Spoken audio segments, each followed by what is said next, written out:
मेरे प्यारे दोस्तों, आज हम लोग हेक्सागोनल नट के बारे में देखेंगे कि हेक्सागोनल नट कैसे ड्रॉ किया जाता है। अब देखिए, सबसे पहले हमें हेक्सागोनल नट ड्रॉ करने के लिए कुछ डायमेंशंस दिए होंगे। तो उसमें डायमेंशंस क्या दिया होगा?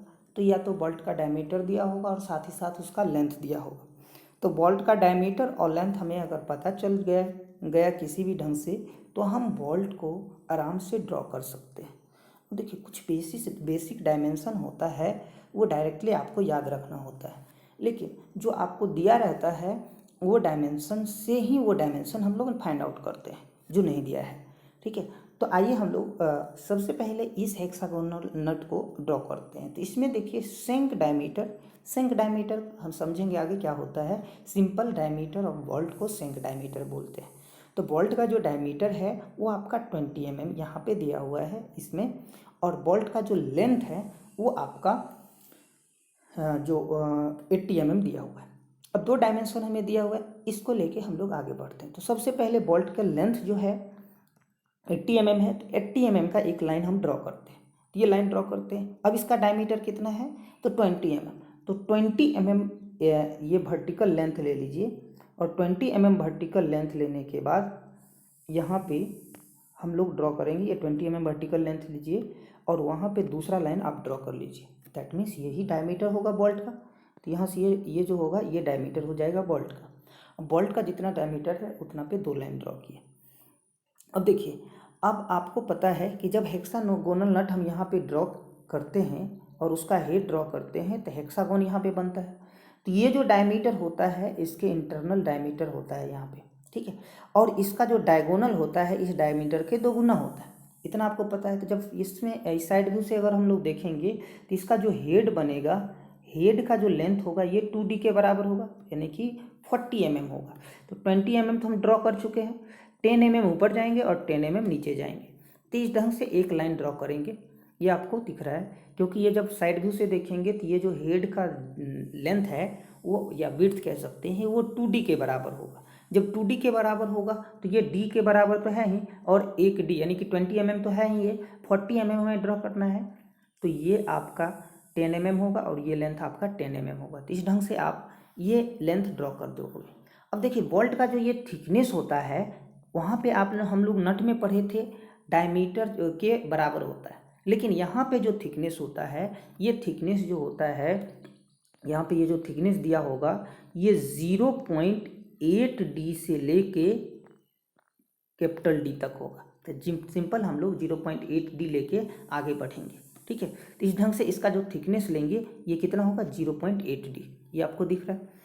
अब देखिए, जब हेक्सागोनल नट है तो यहाँ पे भी ये लाइन दिखेगा, यहाँ पे भी ये लाइन दिखेगा, क्योंकि हेक्सागोनल में जब इस टाइप से अगर हम हेक्सागोन बनाते हैं तो इस टाइप से बनाते तो ये भी एज दिखता है, ये भी दिखता है, ये भी दिखता है, ये भी दिखता है। तो इस ढंग से जितना एज आपको दिख रहा है उतना एज हम ड्रॉ कर लेंगे। तो यहाँ पे 4 एज दिख रहा है, तो 4 एज हम ड्रॉ कर लिए। तो 4 एज हम यहाँ पे ड्रॉ कर लिया। अभी 2 एज से ही हम लोग ड्रॉ करेंगे, क्योंकि हेक्सागोनल जो हेड है उसका कर्वेचर भी ड्रॉ करना है। तो जब फ्रंट व्यू से यहाँ पे देखेंगे तो ये कर्व यहाँ पे ड्रॉ होगा, और यहाँ से ये अप्रॉक्सीमेट कर्व ड्रॉ होगा, ये अप्रॉक्सीमेट कर्व ड्रॉ होगा। ये हेक्सागोनल नट में हम लोग देखे थे, यहाँ पे भी फिर से हम लोग सीखते हैं कि कैसे ड्रॉ होता है। तो ये जो बीच वाला कर्व ड्रॉ होता है इसका डायमीटर क्या लेते हैं? तो इसका डायमीटर जो लेते हैं 1.5D के बराबर। ये चीज़ हमने हेक्सागोनल नट में देखा था। तो यहाँ से आप क्या करोगे, इस एंड से 1.5D यहाँ पे आओगे, ये पॉइंट लगा लोगे, और फिर compass 1.5D that means 30 mm। D कितना है? 20, और 1.5 से मल्टीप्लाई करेंगे 30 mm हो जाएगा।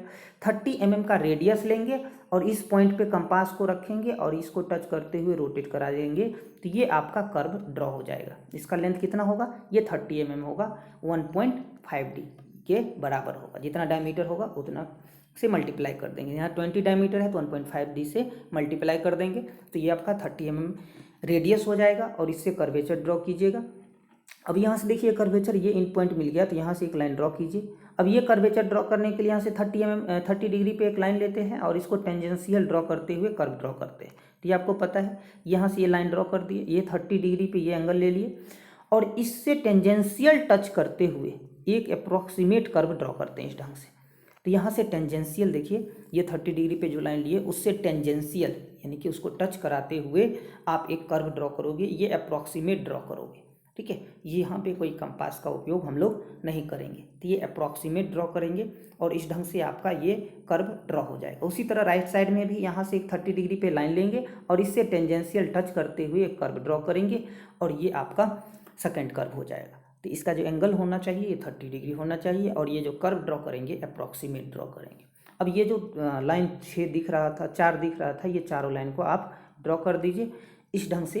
पहले 2 ड्रॉ किए और बीच वाला भी दोनों डार्क होगा। तो इस ढंग से आपका हेक्सागोनल नट का हेड तैयार हो जाएगा। ठीक है, अब देखिए ये जो लेंथ ली है यहाँ से यहाँ तक 80 mm है और ये वाला अलग से हम लोग 0.8D के बराबर लिए हैं। 0.8D अगर 20 से मल्टीप्लाई करेंगे तो कितना हो जाएगा, ये 16 mm अलग से लिए हैं। टोटल लेंथ कितना हो जाएगा, 80 + 16 हो जाएगा। ठीक है, लेकिन हम 80 सिर्फ ये सेंक लेंथ की बात करें, इसके लेंथ की बात करते हैं। ठीक है, तो ये आपका टोटल लेंथ जो होगा वो आपका 80 mm बोल्ट का होगा और हेड का अलग से हम ऐड करेंगे इसमें। ठीक है, ऐसा नहीं है कि 80 mm के अंदर ही हम लोग हेड का लेंथ ले लेंगे, वो गलत हो जाएगा।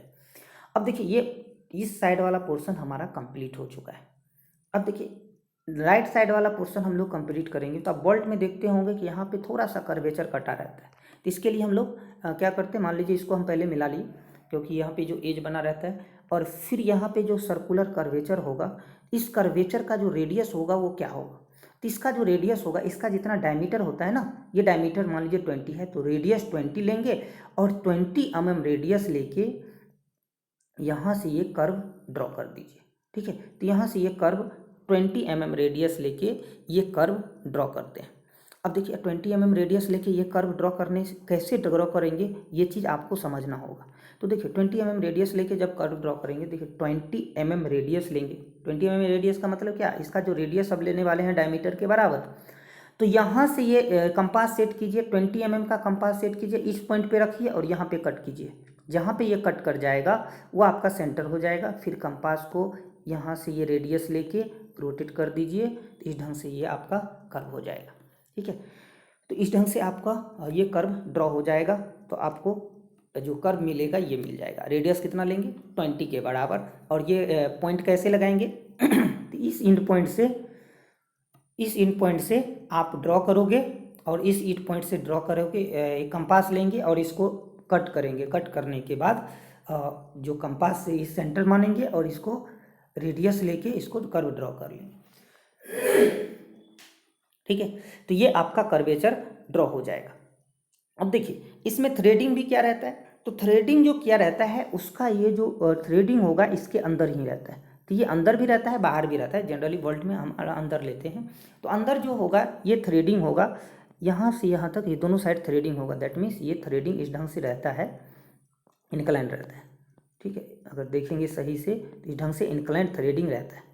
तो ये चीज़ आपको पता है, इस पर थ्रेडिंग होगा। तो हम थ्रेडिंग के सिंपल में बोल्ट में जब ड्रॉ करते हैं तो सिंपल वे में ड्रॉ करते हैं।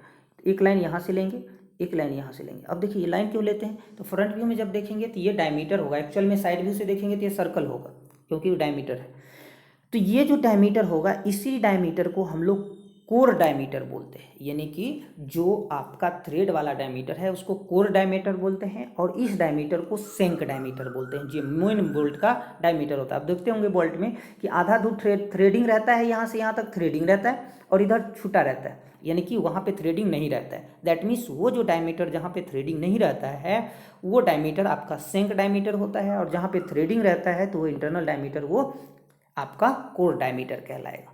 तो यहाँ पे कोर डायमीटर क्या होगा, तो देखिए कोर डायमीटर कभी भी फाइंड करना होता है तो मान लेते हैं डी जो है आपका सेंक डायमीटर है और जो आपका डीसी जो है ये कोर डायमीटर है। ठीक है, तो इसमें अगर 0.84 से डिवाइड कर दीजिए तो ये आपका सेंक डायमीटर दे देगा। तो अगर सेंक डायमीटर दिया हुआ है तो कोर डायमीटर निकालने के लिए क्या करेंगे, 0.84 से इसमें मल्टीप्लाई कर दीजिए। तो 0.84 से मल्टीप्लाई कर देंगे किसमें, जो आपका सेंक डायमीटर दिया हुआ है। तो यहाँ पे सेंक डायमीटर कितना दिया हुआ है 20 mm। तो 20 mm में आप मल्टीप्लाई कर दीजिए कितना से, तो 20 mm में आप 84 से मल्टीप्लाई कर दीजिए। तो ये लगभग जो आपका आ जाएगा 16.8 के बराबर हो जाएगा। तो 17 mm डायमीटर लेके हम लोग आगे बढ़ सकते हैं। ठीक है, थोड़ा बहुत ज़्यादा कम लेके हम लोग कर सकते हैं, तो अप्रॉक्स हम लोग 17 mm लेके डायमीटर आगे बढ़ सकते हैं। तो अब देखिए ये 20 mm था, अब जो ये डायमीटर लेंगे ये कितना लेंगे 70 mm। तो यहाँ से 70 mm पे लाइन ड्रॉ कीजिए। अब देखिए इसका लेंथ कितना होगा, तो ये भी आपको ध्यान रखना होगा, ऐसा नहीं कि पूरा ड्रॉ कर सकते हैं। तब देखिए बोल्ट के अकॉर्डिंग डिपेंड करता है, लेकिन जनरली जो हम लोग ले लेते हैं इसका जो लेंथ लेते हैं 2D के बराबर। 2D मतलब क्या, बोल्ट का जो डायमीटर दिया है 20 mm और इसका जो लेंथ लेंगे, ये जो लेंथ लेंगे थ्रेड का, ये लेंथ आपका 2D यानी कि 20 × 2 हो जाएगा, 40 mm के बराबर हो जाएगा। तो ये लेंथ कितना हो जाएगा, ये लेंथ हो जाएगा 40 mm। अब 40 mm लेंथ लेके ये आप ड्रॉ करोगे, तो यहाँ पे आपको दिख रहा है ये 40 mm लेंथ लेके इसको हमने ड्रॉ किया। 40 mm लेंथ लेके इसको आप ड्रॉ कीजिए। ये 40 mm लेंथ लेके दो लाइन हमने ड्रॉ कर लिया। ठीक है, यहाँ से आपको दिख रहा है। अब ये 40 mm क्यों लिया, तो ये आपका बोल्ट का ये डायमीटर होता है, ये डायरेक्टली हम लोग लेते हैं। ठीक है, अब यहाँ पे ये जो लेंथ 40 mm लिए, यहाँ पे ये थोड़ा सा कर्वेचर होता है, इसलिए लेते हैं क्योंकि आपको पता है थ्रेडिंग इस ढंग से इस पर रहता है। ठीक है, इस ढंग से ये थ्रेडिंग रहता है, तो ये थ्रेडिंग इस ढंग से रहता है, इसीलिए हम लोग इसका कर्वेचर आगे बढ़ाएं। तो यही डायमीटर जो होगा ये आपका कोर डायमीटर होगा, ये आपका सेंक डायमीटर। कोर डायमीटर कितना लेंगे, तो इस क्वेश्चन के अकॉर्डिंग 17 लेंगे। कैसे निकालते हैं कोर डायमीटर, वो आपने देख चुका है। अब कोर डायमीटर निकल गया, उसके बाद इसके डायमीटर के बराबर लेके इसको डायमेंशनिंग कर दीजिए। तो ये आपका क्या हो जाएगा, कोर डायमीटर। देखिए नीचे वाला ये 17 mm हम लोग लिए हैं, और जो आपका सेंक डायमीटर ये कैपिटल डी, ये जो डी है, ये डी जो होगा ये आपका 20 mm दिया हुआ है। ठीक है, इस ढंग से आपका ये बोल्ट का पार्ट बन जाएगा। अब इससे साइड व्यू से अगर हम लोग देखेंगे तो ये जो पार्ट होगा, ये ऊपर वाला पार्ट हेक्सागोनल दिखेगा, तो साइड व्यू से हम लोग ड्रॉ करेंगे। तो अब हेक्सागोनल ड्रॉ करने के लिए आपको पता है कि हेक्सागोनल का जो साइड लेते हैं वो इसके डायमीटर के बराबर लेते हैं, उसमें हम बोल्ट में देखे थे। तो यहाँ हेक्सागोनल के साइड के बराबर इसका हेक्सागोनल के डायमीटर के बराबर, बोल्ट के डायमीटर के बराबर हम इसका साइड लेंगे जो आपका टॉप हेड बनने वाला है। तो ये साइड लेके सबसे पहले हेक्सागोन बना लेंगे। इस साइड का लेंथ कितना होगा, तो ये आपको पता है 20 mm लेंगे, क्योंकि इसके डायमीटर के बराबर लेंगे। अब ये जो इसका डायगोनल होगा ये कितना हो जाएगा 2D के बराबर। यही 2D के बराबर ना ये लेंथ लिए हैं, इसीलिए लिए हैं ये 2D के बराबर लेंथ लिए 40 mm, क्योंकि जब ये डायमीटर लेंगे तो ये 2D के बराबर इसका ये साइड लेंगे D के बराबर, तो इसका डायमीटर जो होगा वो 2D के बराबर हो जाएगा। इसीलिए हम लोग इसका जो लेंथ लिए थे ये 2D के बराबर लिए थे। ये आपको पता है क्योंकि आपने नट में पढ़ा था। अब इसका सेंटर फाइंड आउट कीजिए, और सेंटर फाइंड आउट करने के बाद इसमें सर्कल ड्रॉ होगा। तो दो सर्कल ड्रॉ होगा, एक सर्कल ड्रॉ होगा 20 mm के बराबर, ये वाला लेंथ के बराबर सर्कल ड्रॉ होगा, और दूसरा सर्कल होगा जो इंटरनल सर्कल होगा वो आपका 17 mm के बराबर होगा। तो ये आपको बहुत लोग कन्फ्यूजन में रहते हैं कितना mm लेंगे कितना mm नहीं लेंगे, तो बस इतना mm इसी ढंग से आपको कोर डायमीटर फाइंड आउट कर लेना है, और इसे सेंक डायमीटर दिया होगा। तो इस ढंग से एक 20 mm का डायमीटर लेंगे और एक आपका कोर डायमीटर जो होगा वो 0.84 टाइम्स सेंक डायमीटर के बराबर हो जाएगा। दैट मीन्स वो 17 mm इस क्वेश्चन के बराबर होगा। तो बड़ा वाला जो डायमीटर है वो आपका 20 mm हो जाएगा, छोटा वाला डायमीटर हो जाएगा ये 17 mm हो जाएगा इस क्वेश्चन के अकॉर्डिंग। अब देखिए हेक्सागोनल नट जब ड्रॉ किए थे तो यहाँ पे एक सर्कल टच किए थे, तो आपको पता है ये सर्कल कैसे आया था, तो ये सर्कल इसीलिए आया था क्योंकि यहाँ पे देखिए ये कर्वेचर है ना, ये कर्वेचर है, तो स्वाभाविक है यहाँ पे जो कर्वेचर होने के कारण ये वाला जो पोर्शन है ये सर्कुलर रहता है, तो इसीलिए यहाँ पे एक लाइन हम लोग ड्रॉ करते थे, यही ऊपर वाला सर्कल देखते हैं। ठीक है, तो आप देखते होंगे कि जब हेक्सागोनल नट देखेंगे ना तो उसका जितना भी कॉर्नर है ना थोड़ा सा शार्प किया रहता है। शार्प करने से क्या होता है कि ये वाला जो कॉर्नर है शार्प होता है, तो यहाँ से मटेरियल हटा दिया जाता है, तो इसीलिए हम लोग इस सर्कल को ड्रॉ करते हैं। अब जो ही इस सर्कल ड्रॉ करेंगे तो यहाँ पे देखिए ये वाला लाइन आपको ड्रॉ करना होगा, ये वाला लाइन। ये लाइन क्यों ड्रॉ करेंगे, क्योंकि ऊपर में भी सर्कल दिख रहा होगा तभी साइड व्यू से ये सर्कल आ रहा है, इसीलिए ये लाइन को आपको ड्रॉ करना पड़ेगा यहाँ पे। तो ये लाइन आप ड्रॉ कर दीजिए। तो इस ढंग से ये आपका कंप्लीट हो जाएगा हेक्सागोनल का फ्रंट व्यू या साइड व्यू कह सकते हैं। और ये जो लेंथ होगा 80 दिया हुआ है, डायमेंशनिंग भी आप चेक कर सकते हो। ये 40 क्यों लेंगे, तो आपको पता है कि ये जो होता है ये 2D के बराबर होता है, तो जितना भी डायमीटर होगा उससे दोगुना करके ये थ्रेडिंग करते हैं। उसके बाद ये जो इसका डायमीटर है D, यानी कि ये वाला बड़ा वाला डायमीटर है ये 20 है, और ये छोटा वाला जो डायमीटर है ये 17 है। ये आपको पहले हम लोग देख चुके हैं। अब ये जो है 2D के बराबर ही लेंगे, और इसका जो साइड होगा वो कितना होगा, डायमीटर के बराबर होगा। तो ये सारा डायमेंशन आपको ध्यान में रखना है कि ये कैसे ड्रॉ होगा। अदरवाइज अगर डायमेंशन अगर हम भूल जा रहे हैं तो फिर आपको ड्रॉ करने में दिक्कत आ सकता है। थैंक यू, जय हिंद।